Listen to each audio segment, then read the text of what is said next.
好，各位觀眾大家好，我係郭偉成。同檢機今日又同基哥講時事話啦嚇。係雲福苑大火咧個重建方案咧，政府終於有定奪啦。政府就早前咧公布咗一個方案啦。當中嘅方案咧係沒有原址重建呢個選項嘅。係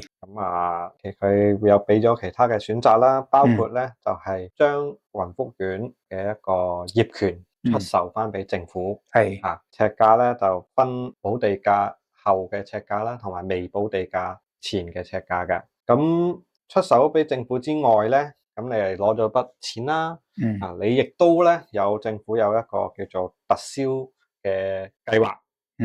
俾你去優先購買咧未來嘅一啲嘅居屋啦，以及嘅係綠置居嘅計劃嘅。當中有幾個地點同埋時間咧，可以俾大家參考下喎。當中咧，九龍灣就2026年第4季入伙啦。錦田咧就比較遠啲啦，就去到2027年啦。東涌都有嘅，去到2027年。屏山咧就2028年。啟德咧就2028年，咁將軍澳咧都有個2028年，咁即係意味住咧2026咧至2028咧都有居屋或者綠置居咧可以供雲福苑嘅災民去選擇啦。佢嗰時提過有兩笪地咧都準備起居屋噶嘛，一個係響雲福苑隔離嘅一個空地啊，另外一個就係都係響大埔區嘅。咁嗰兩個區大概有幾時可以起得到咧？喺大埔園區方面咧，有個地皮咧喺仲雅路西咧都有一個居屋，係有1500個新居屋單位嘅，都可以供居民選擇啦。嗰個幾時落成啊？有2029年，我諗都係3年到啫。係啦，咁同時咧，佢都有呢個叫做樓換樓計劃啦，就係願意出售業權嘅業主咧，可以換翻同等價值嘅居屋或者係房協預留嘅單位。無論邊個意向咧，業主都需要喺今年嘅8月底之前咧去確認佢嘅意向喎。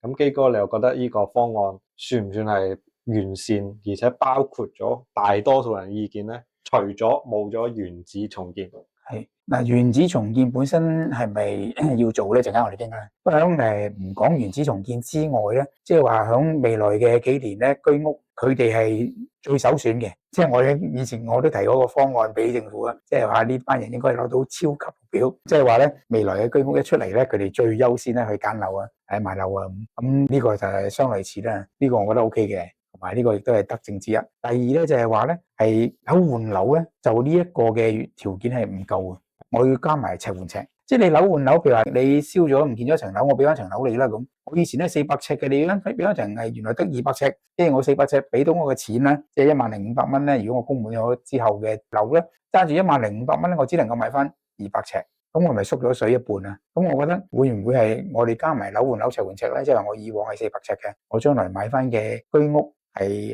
用嗰10500蚊係已經足夠可以買翻同一尺數嘅單位。咁於是我嘅將來嘅居住面積冇因為今次嘅火災而導致我咧嗰個生活嘅質素降低啊。咁呢個係我希望政府能夠補埋呢一個嘅優惠落去。好，當中咧有少部分嘅居民咧都希望係原址重建嘅。但係咧政府就以原址重建嘅工程啦，同埋需時啦就太長，同埋個難度咧就冇放落去今次嘅選案，冇放到去今次嘅方案裏邊。咁基哥又點睇呢個問題咧？當然，我覺得原址重建咧，如果真係好多嘅業主都想嘅話咧，我覺得係需要考慮嘅。咁但係如果個數字好細嘅話咧，嗰個原址重建咧就變咗係叫做大工程，就係少人得着。而第二就話而家嘅方案本身，你去到頭先所講，你完全優先係買居屋。咁而喺將來咧，嗰個同區即係大埔區都有居屋可以提供。咁我就會覺得從選區上面咧，基本上都係咁噶啦，都可以接受噶啦。咁但係如果你譬如得而家聽過曾經有簽名咧，大概350戶到咧，就希望係原區咧。但係如果你350戶咧，其實講起嚟即係得半座樓咁高咯。即係而家通常一座樓可以有40層啊，800到900戶啊咁。咁所以喺嗰度起翻一座樓，對政府嚟講係真係有啲佢就係諗下係唔係咧要咁做咧咁，而家仲要10年後喎，咁於是咧就出現一個應唔應該做、要唔要做嘅問題。我又覺得考慮呢個問題之餘咧，就考慮而家政府提供嘅嗰啲所有嘅可能性，除咗我頭先提嗰個啊，即係能夠面積都係相同嘅，俾我可以用住翻嘅話咧，基本上我覺得而家政府嘅提供嘅所謂條件咧係可接受嘅。咁當然除咗冇咗原址重建嘅爭議之外咧，另外一個有爭議嘅地方咧，就係剩低一座咧係冇被大火波及嘅雲志閣咧，政府決定咧就唔去拆除啦，係而且咧係可以俾居民咧翻去雲志閣度居住。咁當中咧有啲居民咧就有意見就話唔想翻去，因為咧有呢個大火嘅餘悸喺度，甚至咧有 PTSD 即係一啲嘅心理嘅情緒問題，而去唔想翻入去住，希望咧都有一個叫做重置嘅安排啦。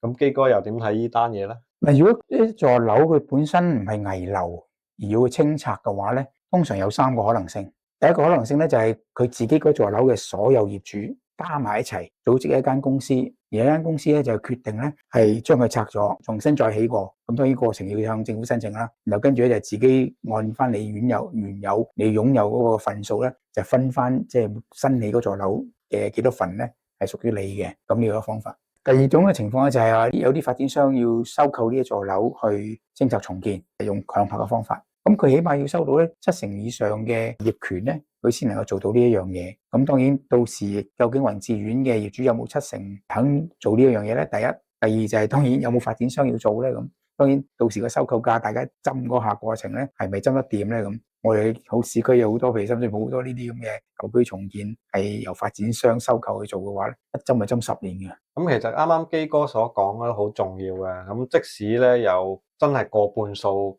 居民要求咧，嗰個操作上咧都極之困難。即係例如你有一半話要留喺度，另一半咧就唔想留喺度。咁當中係咪政府收購想走嗰一半嘅業權咧？咁啊變咗政府要去承擔賣出去剩低嗰一半嘅業權啦。咁啊就造成呢個財政上嘅問題啦，同埋管理上嘅都係好大問題。咁另外一個可以做咧，但係操作上咧都好有困難嘅方法咧，就係雲志閣咧就唔重建，就唔拆咗佢，但係咧政府咧購買想離開嘅居民嘅一個業權，即係例如有過半數50%嘅居民都想離開，咁政府係咪可以以其他7座樓嘅方式咁去買咗佢哋業權，而可以俾佢哋喺區內或者佢哋自己嘅心儀嘅地方去購買翻另一個居所咧？因為始終咧喺嗰度住咧，其實部分嘅居民都表示係唔會再翻去啦，即係有恐懼。咁啊，面對呢啲居民啊，政府係咪又可以諗多步咧，或者做多步咧，去安撫埋呢部分嘅居民咧？呢個政府都值得諗嘅。好，咁講翻要拆嗰7座嘅部分啦，政府咧就有講過話未來咧就唔會話起樓噶啦，就會起一啲嘅社會設施、公共設施例如社區中心等等，但係咧就未有一個好詳細嘅方案嘅。我諗咧依家都係聽緊唔同嘅社會嘅意見啦，畢竟咧呢個都係一個好漫長嘅時間嚟嘅。但係基哥都好似有啲意見喎，我上次嗰條片都有講過，係。其實我哋都非常之強調咧，即係今次嗰個災難咧，我覺得一定有部分係人為嘅責任，亦都好多部分咧就係大家唔懂嗰個政策嘅責任，亦都有好多部分咧係當啲執行人嘅時候，連執行人都未必熟呢個政策，所以我又會覺得係唔係我哋到需要咧係有一個地方咧可以將呢啲嘅政策目標做法點樣執行都成為一種嘅可以成為教育，特別私樓業主管理公司保安員係需要認識嘅一啲嘅地方。咁即係話係咪我呢個地方可以建造一個係私人樓宇管理維修嘅學習中心，而呢個學習中心裏面咧係將所有有關呢方面，無論係管理維修嘅基本用料，同埋一啲嘅政府嘅政策小業主要注意啲咩嘢保安員要注意啲咩嘢，但係全部相關嘅嘢咧都能夠擺喺呢個中心嗰度，而可以有展覽可以有電影可以有講座，甚至可以有課程譬如我哋每個區都有民政處噶嘛，係民政處有晒所有嗰啲業主立案法團嘅名啊、食名單啊、委員名單啊，咁係咪定期可以邀請呢啲咁嘅委員咧，係嚟呢度一齊去睇一啲相關嘅電影啊、一啲相關嘅講座啊、一啲相關嘅課程啊，甚至某啲嘅課程，我哋交俾某啲嘅無論係有關嘅學術機構啊，甚至大學啊，去做一啲咁嘅工作，讓呢啲嘅嘢可以更加廣泛地大家知道。咁呢一個教訓咧，先至能夠係變成一種係學習到出嚟，令我哋唔好再出現再同樣有嘅事件出現啊！